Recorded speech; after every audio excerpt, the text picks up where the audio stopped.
Добрый вечер. В эфире информационный выпуск Камшикшара. Коротко о темах в сегодняшнем выпуске.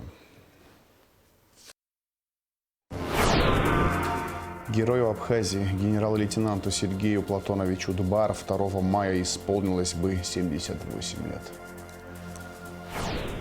Актуальные вопросы туристической отрасли и готовность к летнему сезону обсудили на совещании в Министерстве туризма.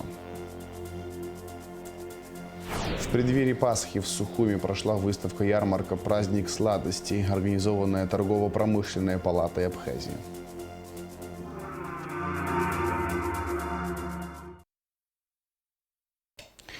Президент Аслан Бжаня провел совещание с участием вице-президента Бадры Гунба, руководителя администрации президента Бисалома Кварча, председателя СГБ Тимура Ахиба, генпрокурора Адгура Агарба, министра внутренних дел Роберта Киут и начальника ГСО Дмитрия Дбар.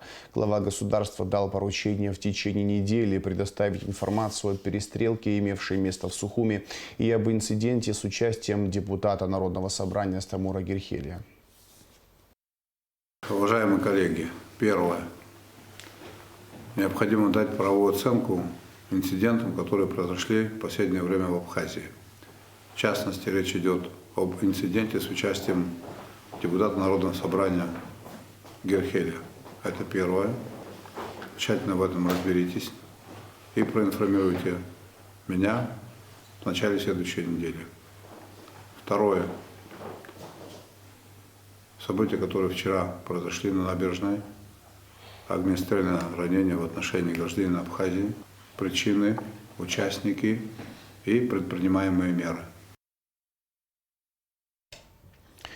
1 мая примерно в 21:00 на набережной Махаджиров произошла перестрелка. В результате был ранен гражданин Абхазии Пилия.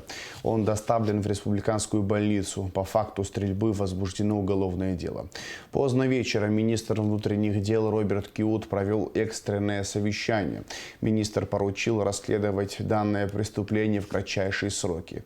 Преступления подобного характера в центре города, в самом популярном среди граждан месте набережной столицы, недопустимы, отметил Роберт Киут.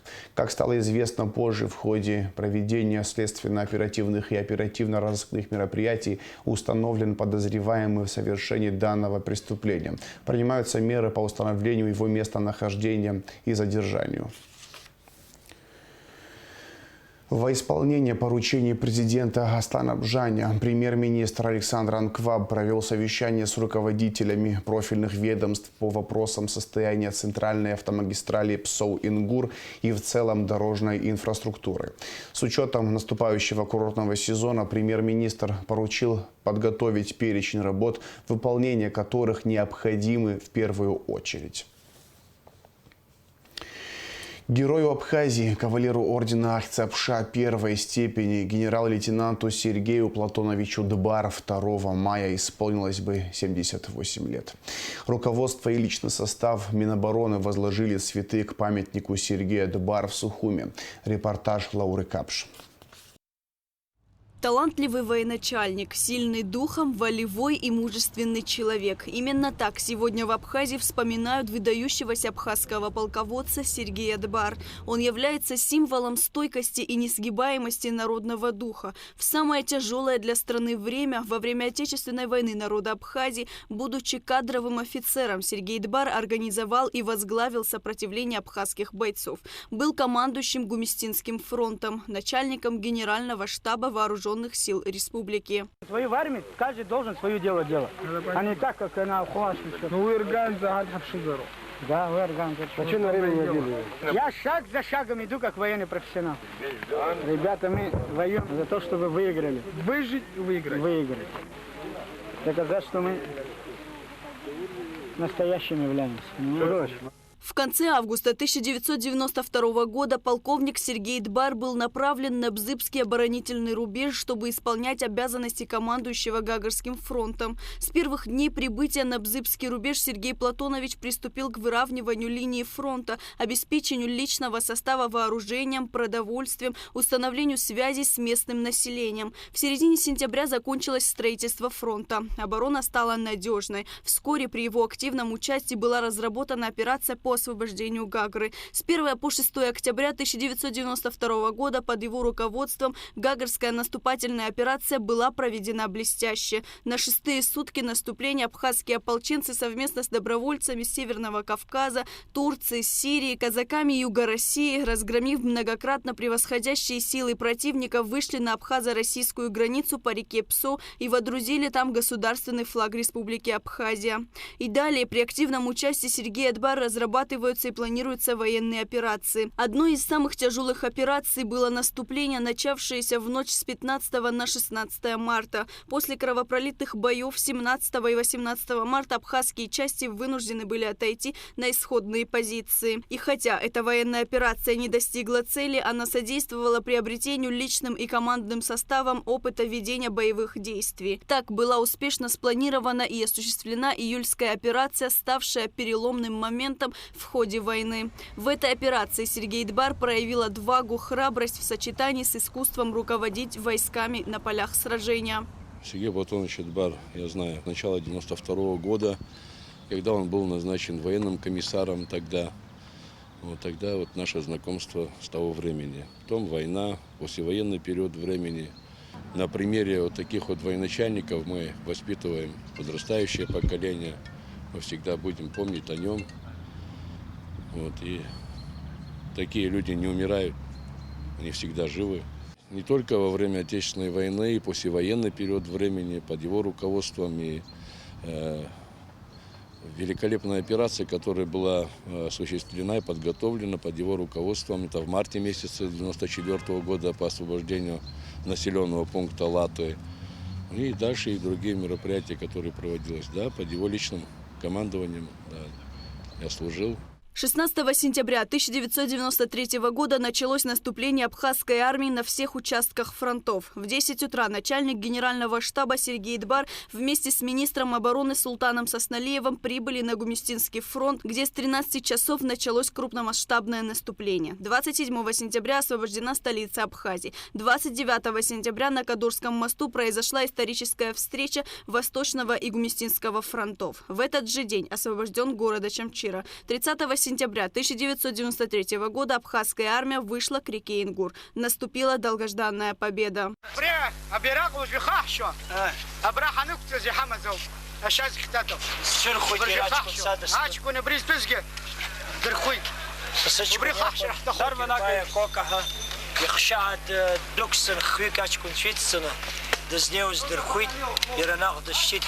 Это с первого дня войны, Хамазов.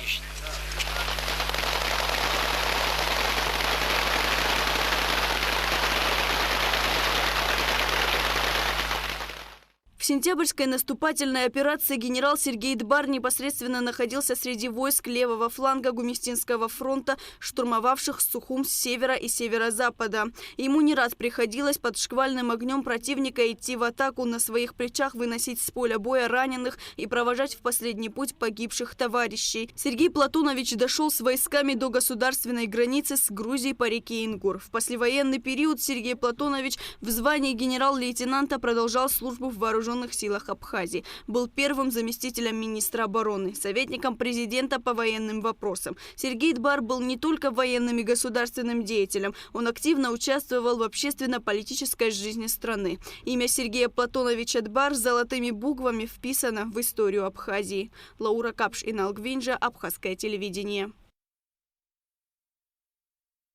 На 96-м году ушла из жизни историк, археолог, ученый, внесший огромный вклад в создание археологических фондов Абхазского государственного музея, заслуженный работник культуры Абхазии, главный консультант отдела древней истории средних веков Абхазского государственного музея, почетный доктор Академии наук Абхазии, кавалер ордена Ахцепша третьей степени Мирра Константиновна Хатылашвили и Налыпа. План по таможенным платежам за 4 месяца выполнен на 141%, сообщает пресс-служба ГТК. С января по апрель текущего года при плане в 799,8 миллионов рублей объем начислений таможенных платежей составил 1 миллиард 129,2 миллиона. Таким образом, план перевыполнен на 41%. Актуальные вопросы туристической отрасли и готовность к летнему сезону обсудили на совещании в Министерстве туризма. Говорили о необходимости наличия у туроператоров разрешительной документации и составления правильной отчетности. Подробности в репортаже Шазины Ханагуа. Развитие туризма в Абхазии позиционируется как первостепенный аспект развития экономики. Безусловно, требует присутствия в республике высококвалифицированных специалистов в области туристического сервиса. С каждым годом количество отдыхающих в нашей стране увеличивается. Растет и престиж профессии экскурсовода.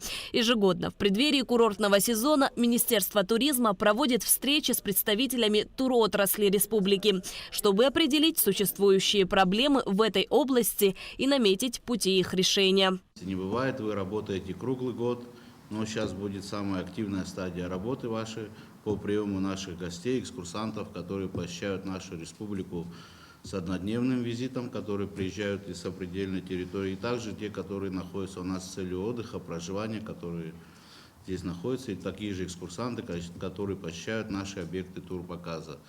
У нас сегодня на повестке дня будет 4 вопроса актуальных, которые мы хотели с вами обсудить, услышать ваше мнение. Будет рассмотрен вопрос по поводу пересечения границы, упрощения и введения каких-то дополнительных норм, чтобы наши экскурсанты там не задерживались. Начальник отдела приема и выдачи разрешительных документов Минтуризма Кристина Лакербая подчеркнула, что многие туроператоры работают без лицензии и пренебрегают установленными правилами. Поэтапно рассмотреть каждый вопрос, там, у кого есть, у кого нету, то есть он себя заявляет, но при этом ни одного документа у него нету, да, который способствует дальнейшей правовой форме ее работы.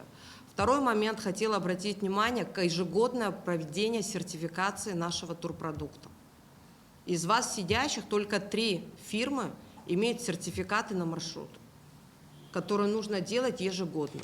В этом году будет проходить проверка фирм на наличие правовой формы, сертификатов, введения разработок и так далее. Кристина Лакербай отметила, что долгое время на это не обращали внимания, хотя это основа качества работы. На основании постановления, которое мы придерживаемся, у нас все правила предоставления услуги должны исходить из наличия сертификатов. Мы понимаем, что на каждый, те, которые, допустим, с границы, у вас есть 2-3 маршрута. Те, которые на внутреннем туризме, у них больше маршрутов. Соответственно, те маршруты, которые вы сами не формируете, не предоставляете, вы обязаны заключать договора с теми, которые их формируют. И обращая на это внимание, просто я предупреждаю, что будет отдел контроль выезжать и проверять наличие всего этого. С прошлого года введены путевки в электронной форме. У многих старый образец пока еще сохранился. Но есть и те, которые уже перешли на электронную форму. Это единая система, которая работает в Министерстве по налогам и, соответственно, в Министерстве туризма. Теперь каждую путевку при выезде обязаны оформлять как по факту, так и в электронном формате. Если мы запрашиваем сведения с пенсионного фонда, 100 человек нам тоже не выделяют. А потом экскурсовод хочет получить категорию, он хочет получить свой определенный статус, и все упирается в то, что мы без путевок выезжаем, нам не выдают путевки. Я думаю, это не принципиально ему взять, не взять, это проблема с туроператорами, которые просто не выдают путевые листы, на основании чего он может подтвердить свой стаж. Поэтому мы в положении внесли изменения и придерживаемся того, что экскурсовод, проработавший 50 выездов, будем придерживаться 1 году стажа работы. Курорты Абхазии из года в год притягивают все больше туристов. Едут сюда и в купальный, и в бархатный сезон, и, конечно, яркой и красочной весной. Такие данные выдаются погранслужбой Российской Федерации. Также собираются данные по посещению туробъектов. На совещании говорили о необходимости получения от туроператоров более полных данных. Есть и те, кто выпадает из статистики. К примеру, в прошлом году озеро Реца посетили 580 тысяч туристов. Новый Афон – около 390 тысяч человек, а по отчетам всего лишь 280 тысяч человек побывали на объектах. И когда мы готовим годовые цифры, мы не можем найти, к сожалению, какую-то математическую цифру, которая может отразить точный поток туристов. Поэтому большая просьба к вам, уважаемые туроператоры, так как вы являетесь лицом нашего государства, теми людьми, которые напрямую контактируют с приезжими людьми, чтобы вы с нами сотрудничали на добровольной основе, мы все сдаем эти отчеты. На совещании была затронута и тема нелегальных экскурсоводов. Было отмечено о необходимости наличия у гидов бейджиков. В рамках встречи обсудили ряд других актуальных вопросов. Туроператоры также рассказали и о своих пожеланиях. Участники встречи отметили важность постоянного взаимодействия, в том числе для того, чтобы обеспечить проведение успешного курортного сезона. Шазина Ханагуа, Камила Джопуа, Абхазское телевидение. Очередные майнинг-фермы выявлены сотрудниками МВД Абхазии. Изъято и передано на склад Госстандарта 27 аппаратов по добыче криптовалют. А житель Гагрского района привлечен к уголовной ответственности за ввоз наркотиков в Абхазию. Подробности в оперативной съемке. В лесном массиве села Хабста Гудаутского района в результате проведения оперативно-профилактических мероприятий сотрудниками Управления экономической безопасности и противодействия коррупции Министерства внутренних дел совместно с представителями Государственного комитета Республики Абхазия по стандартам потребительскому и техническому надзору выявлена незаконно действующая ферма по добыче криптовалюты. Оборудование в количестве 22 единиц общей мощностью 55 киловатт-час, принадлежащее временно проживающему в Абхазии гражданину Российской Федерации Борисенко Владиславу Павловичу, конфисковано и помещено на склад Госстандарта. В Сухумском районе в селе Нижняя Шира было изъято 5 майнинг-аппаратов. Оперативно-профилактические мероприятия провели сотрудники районного отдела внутренних дел. Незаконная деятельность по добыче криптовалюты производилась в частном домовладении по улице Братьев Изукбая со стороны Кардава Алхаса Валерьевича. Оборудование передано на склад Госстандарта Республики Абхазия. Житель Гагрского района привлечен к уголовной ответственности по факту незаконного приобретения, хранения, перевозки, а также ввоза на территорию Республики Абхазия наркотического средства. Петикян Андроник Суренович, 1974 года рождения, следовал на своем автомобиле через государственную границу и был задержан в зоне таможенного контроля автотранспорта на КПП ПСОУ сотрудниками уголовного розыска Гагрского линейного отдела милиции ЛУВДТ Министерства внутренних дел Абхазии совместно с сотрудниками Государственного таможенного комитета. В ходе осмотра автомобиля под пластиковой обшивкой порога со стороны левой водительской двери сотрудниками милиции был обнаружен полиэтиленовый сверток, внутри которого содержалось еще 2 бумажных свертка с белым порошкообразным веществом внутри. Согласно экспертной справке, изъятое вещество является наркотическим средством метадон. Расследование в рамках уголовного дела, возбужденного в отношении гражданина Петикян по части 1 статьи 223, части 1 статьи 224 прим. 1 Уголовного кодекса Республики Абхазия, проводит следственная группа линейного управления внутренних дел на транспорте МВД Абхазии. Подозреваемый содержится под домашним арестом. В преддверии светлого праздника Пасхи в Сухуми прошла выставка-ярмарка «Праздник сладостей», организованная торгово-промышленной палатой Абхазии. На ярмарке можно было приобрести пасхальные куличи, хлеб, пряники, пасхальный декор и многое другое. А лучший конкурсант получил специальный приз от ТПП – обучение на авторском курсе известного испанского кондитера Мигеля Гуаро в Шоколадной академии России. На вкусном мероприятии побывала Рада Чичава. Живая музыка, свежая выпечка, многообразие всевозможных сладостей и по-настоящему праздничная, особенная атмосфера. Вот что встретило жителей и гостей столицы на традиционном празднике сладости, уже в 9-й раз проводимом торгово-промышленной палатой. Ежегодно это событие становится одним из самых ярких и ожидаемых не только для профессионального сообщества кондитеров страны, но и желающих посетить красочное и вкусное мероприятие.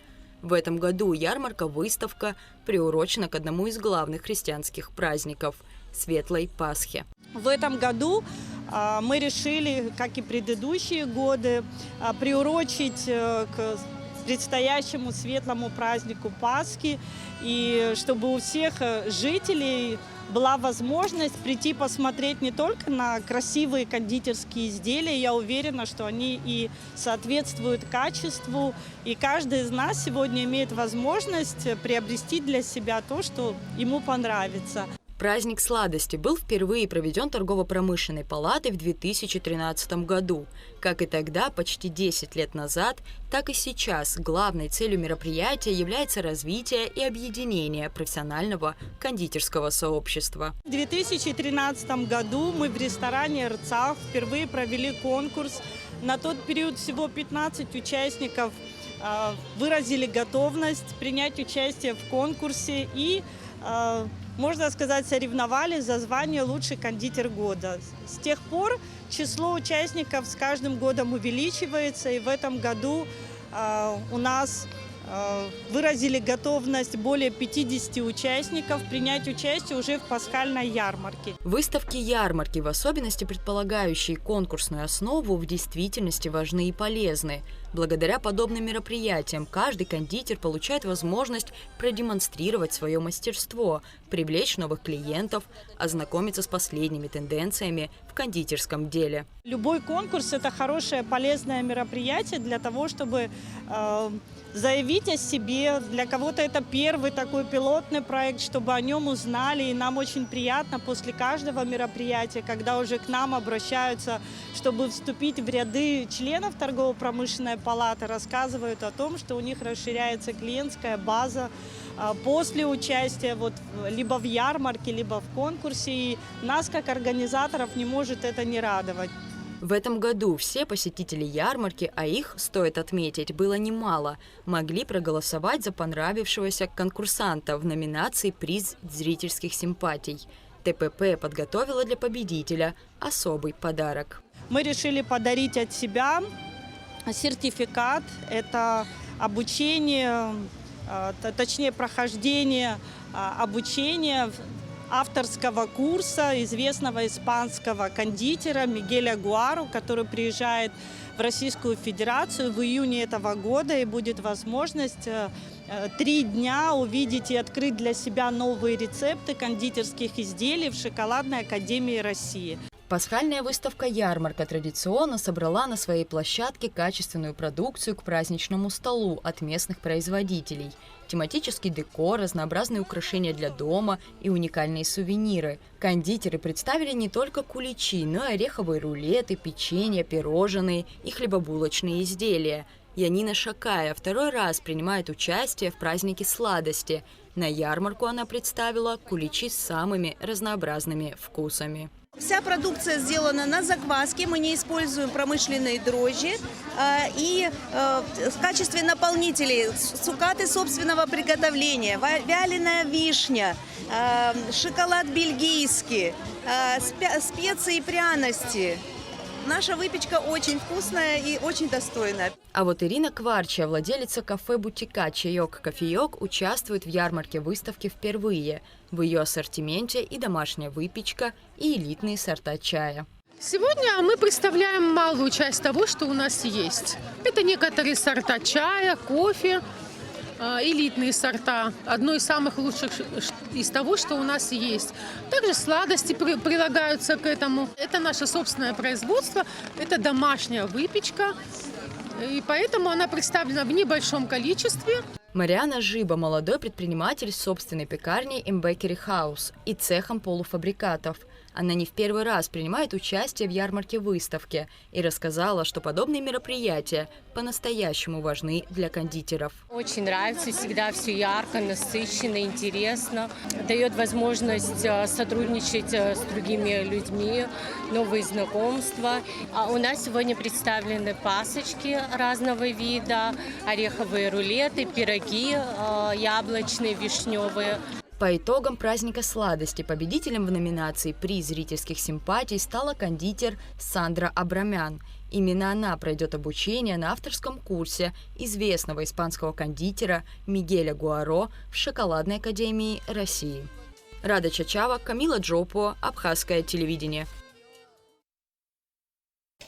Чемпионат мира по футболу КОНИФА-2024 в связи с политической нестабильностью в регионе перенесен на следующий год. Турнир должен был пройти с 25 июня по 6 июля в Иракском Курдистане. В нем принимали участие 14 команд, в том числе сборная Абхазии. Республиканский турнир по конному спорту, посвященный празднику весны и труда, прошел в селе Кутол. В программе турнира были скачки на различные дистанции, а также конно-спортивные соревнования и состязания по метанию копья. На дистанции в 1200 метров на приз памяти погибших героев Отечественной войны народа Абхазии первое место занял Дмитрий Кардия. На дистанции 1600 метров на приз памяти героев и ветеранов Великой Отечественной войны первым стал Сандро Озган. На дистанции 2000 метров на приз памяти Даура Ачба победителем стал Дмитрий Кардия. В соревнованиях по метанию копья, посвященных памяти мастера спорта Абхазии Умара Кугоня, первое место заняла команда села Кутол. Победителями в состязаниях по конному футболу также стали наездники из Кутола. Эти соревнования посвящались памяти мастеров спорта Абхазии братьев Алхаса и Гарика Палаванзе. А 8 и 9 мая в селе Дурипш пройдут конно-спортивные игры ко Дню Победы в Великой Отечественной войне. Призовой фонд первенства составляет 800 тысяч рублей. Средства выделены из бюджета Гудаутского района. В состязаниях примут участие команды из 7 сел района: Дурипш, Лыхны, Куланрухо, ААЦ, Звандрипш, Ачандара, прошу прощения, и Джирхуа. Наездники покажут себя в таких дисциплинах, как конный футбол, метание дротиков, джигитовка, рубка. Призы будут разыграны и в 6 заездах на различные дистанции. А сейчас расскажем о погоде. По сообщению гидрометцентра, в пятницу 3 мая на территории Абхазии ожидается облачная погода, дождь, возможно гроза. Температура воздуха ночью 10-15, днем 13-18 градусов тепла. Температура морской воды 16 градусов.